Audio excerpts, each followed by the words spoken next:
And just about 45 minutes from now, it will be Rupert Murdoch and his son that will appear for the first time inside Parliament to give their defence in this huge phone tapping scandal.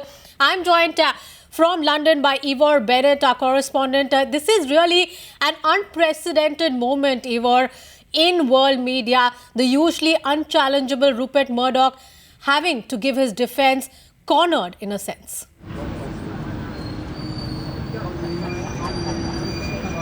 Well, both Murdochs, Rupert and James, will appear in front of the Culture, Media and Sports Select Committee in the next sort of hour or so. And the atmosphere here is very anticipatory. They want to. Everyone's very keen to find out what they'll be questioning on and what they're going to say. But right now, the news is that Sir Paul Stephenson, the former Commissioner of the Metropolitan Police, who resigned on Sunday because of his proximity to this scandal, he's just finished being questioned by a separate Select Committee, the Home Affairs Committee, a few hundred metres behind me. No great revelation there, because he was being questioned on what were the reasons for his resignation. Was there something else he was trying to hide, and therefore he resigned to distance himself? But to each question, he was answering that he took the advice of his deputy, John Yates, in particular to the issue, why did he hire a former News of the World journalist, Neil Mullins, as a PR consultant for the Metropolitan Police, Neil Wallace, sorry, so he resigned because of that, but he kept on saying, well, you need to ask my assistant, John Yates, regarding that matter. And he is due to be questioned by that same committee in the next hour or so. And so the eyes are all on that committee right now, because he actually has already appeared in front of that committee last week, but he didn't give a very convincing performance. So he'll be put in front of them again following his resignation yesterday from the police as his post as Deputy of the Metropolitan Police, and further revelations have come out regarding his role in this whole scandal, because it was him that advised the Commissioner to hire Neil Wallace as that PR consultant, and further allegations have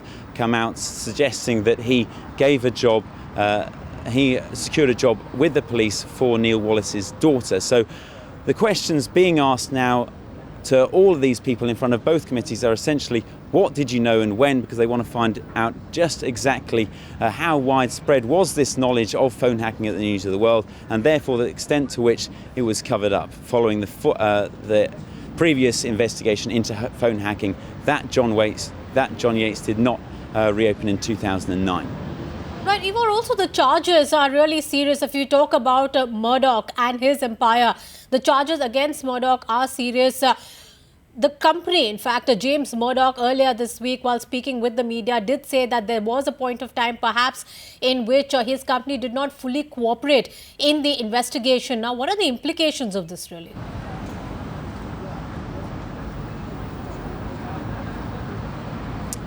Well, Rupert Murdoch has previously, well, it seemed at the beginning of this scandal, the Murdochs, actually, Rupert and his son, and News Corp as a whole, it seemed that they were kind of untouchable, really. But as each revelation has come out, heads have rolled, and it seemed that they're getting closer and closer to the centre of this scandal, and concessions have been made by them at every single step. To begin with, they said that they would not appear in front of this committee. They declined the invitation. But since then, they were issued with a summons. His son, James Murdoch, had to appear as a UK citizen. Rupert Murdoch isn't actually a UK citizen, but he has agreed to appear now, again, following all these revelations. In the last week have been several, and as I say, concessions have been made to begin with. They said that they had previously no knowledge of this.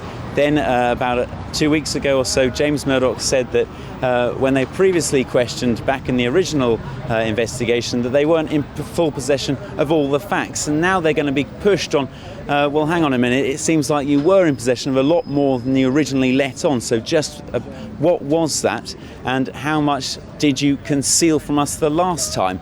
And the implications of this are widespread, because it seems already arrests have been made by the Murdoch's deputies, Rebecca Brooks, their former Chief Executive Officer of News International, their UK arm that owned the News of the World paper that closed 2 weeks ago.